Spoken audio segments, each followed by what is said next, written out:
కావచ్చు, అదేవిధంగా మన సంస్కృతి పైన మన భాష పైన ఈ విధంగా దాడి చేస్తుంటే అటు సీఎం కావచ్చు, మంత్రులు కావచ్చు, ఎవ్వరు కూడా నోరు విప్పట్లేదు. ఎట్లా చూస్తారు? ఇప్పుడు పోలీసింగ్ అంటారు. పోలీసింగ్ అంటే పెత్తనం. వాడు మన ఆలోచనల మీద పెత్తనం చేస్తుంది, థాట్ పోలీసింగ్ చేస్తుంది. మన కల్చర్ అంటే సంస్కృతి మీద పెత్తనం చేస్తున్నాడు. లాంగ్వేజ్ పోలీసింగ్, భాష మీద పెత్తనం చేస్తుంది. చూస్తున్నాం కదా ఇడుపు కాగితం ఎట్లా జరుగుతుందో. దాని అంత పెద్ద రచ్చ కావాలన్నా దాని మీద ఎందుకు? కాగితం అనేది సంస్కృత పదం, అది కాగజ్ అనేది హిందీ పదం, ఉర్దూ నుంచి వచ్చింది కాగితం. ఆంధ్ర కూడా అదే, ఇక్కడ కూడా అదే. భాష మీద అంతే. పేరు పెడితే ఏంది, పేరు పెడితే అంతే. బలగం సినిమాలో అరే ఎముక మూలుగు కోసం అంత కొట్లాడుకుంటారా అని పెద్ద చర్చ చేసిన కదా అప్పుడు. ఆ సినిమా బలగం వచ్చినప్పుడు వాడికి తెలియదు. కేరళలో పెళ్ళి అయితే బ్రాహ్మణ పెళ్ళి, అది నంబుద్రీస్ పాపడి కోసం పాపడిరా అంటే వాడు ఇవ్వకపోతే కొడితే గొడవలైన చీలిపోయింది. పాపడి పేరు తప్పడు అని వచ్చింది. ఆడ మరి పాపడి కోసం కొట్లాడితే మూలు కోసం కొట్లాడరా? మనకి ఏం తెలుస్తుంది? తెలియదు కదా వానికి, బుద్ధి లేనుడు. ప్రతిదాన్ని చిన్న దాన్ని పెద్దగా చేసి చూపిస్తారు వాళ్ళు. ఎందుకంటే తెలంగాణ అంటే వాళ్ళకి లెక్కలేదు. మీ భాషను ఎక్కిరిస్తారు, మీ సంస్కృతిని ఎక్కిరిస్తారు, మీ రాజకీయాన్ని అన్ని ఎక్కిరిస్తారు. ఎందుకంటే ఆంధ్ర తెలంగాణ కలిపినప్పుడే ఆంధ్ర తెలంగాణ అసెంబ్లీలో తీర్మానం చేయలేదు. విడిపోయేటప్పుడు ఎందుకు చేయాలి అడిగాడు కదా. తర్వాత ఆ పార్లమెంట్లో బిల్లు పెడితే సోనియా గాంధీ ఎందుకు గొడవలు చేసినారా? బుద్ధి ఉందా?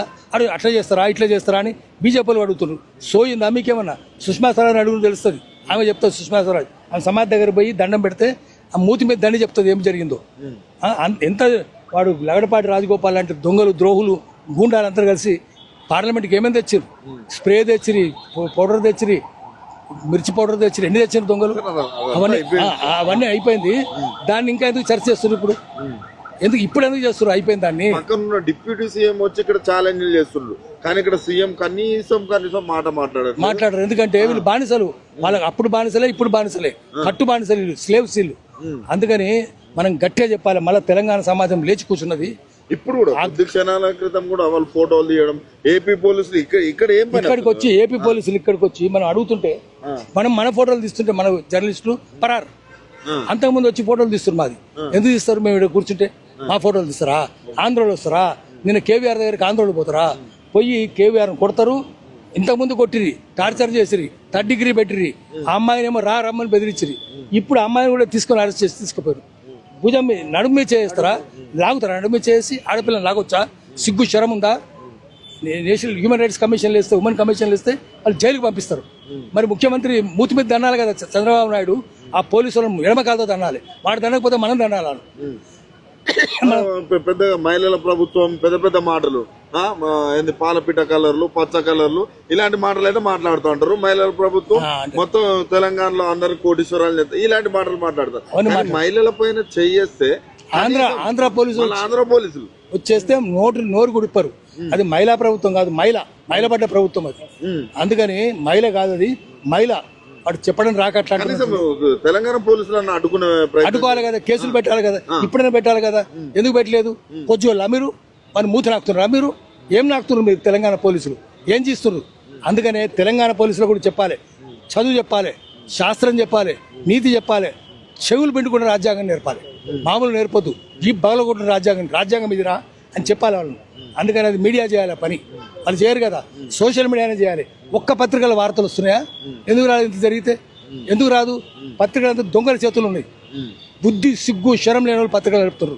అందుకని దాంట్లో ఏముండదు. పెట్టుబడికి కట్టు కథకు పుట్టిన విషపత్రికలు ఆంధ్ర దినపత్రికలు అన్నాడు శ్రీశ్రీ అన్నట్టే ఉంది. అది పత్రికలు గోరంతలు చేస్తాయి, గోల్కొండలు దాచేస్తాయి.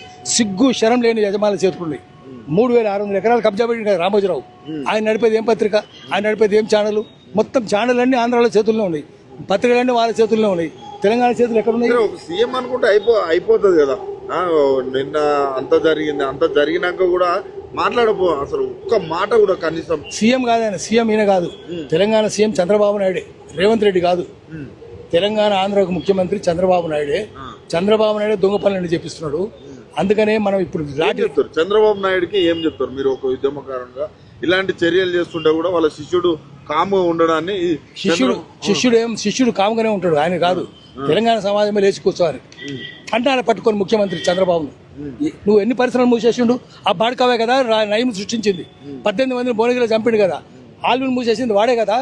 Alvin, IDL, IDPL, Praga tools, republic forge DBRML, నేతాస్మల్, నాయంజామల్, నిజాం షుగర్స్ అన్ని వాడే కదా అమ్ముకున్నది. 169 కోట్లకు 169 కోట్లకు గోకరాజు గంగరాజు గారికి చంద్రబాబు నాయుడు గారు అమ్మిండు. 169 కోట్లకు ఎట్లా అమ్ముతాడు? అసలు అమ్మడానికి ఎందుకు? మంచి బోధన్ ఫ్యాక్టరీ, ముంబోచిపల్లి ఫ్యాక్టరీ, ముచ్చంపల్లి ఫ్యాక్టరీ, 3 జిల్లాల ఫ్యాక్టరీలు, 32,000 ఎకరాలు సొంత చెరుకు తోట ఉన్నాయి. ₹1,00,000 ఎకరం వేసుకున్నా కూడా 3,200 కోట్లు కావాలి. 169 కోట్లకు ఎట్లా అమ్ముతాడు వాడు? వాడేట్లా వీడు తీసుకునేది? అంత దొంగలు ఊళ్ళు పంచుకున్నట్టున్నది. అన్ని పరిశ్రమలు మూసేసిండు. ఎదిరించిన వాళ్ళు ఎంతమందిని చంపిడు తప్పని చెప్తే తెలంగాణ ఉద్యమం వస్తే గద్దర్ మీద 6 తూటాలు కాల్చింది వాడే కదా, చంద్రబాబే కదా.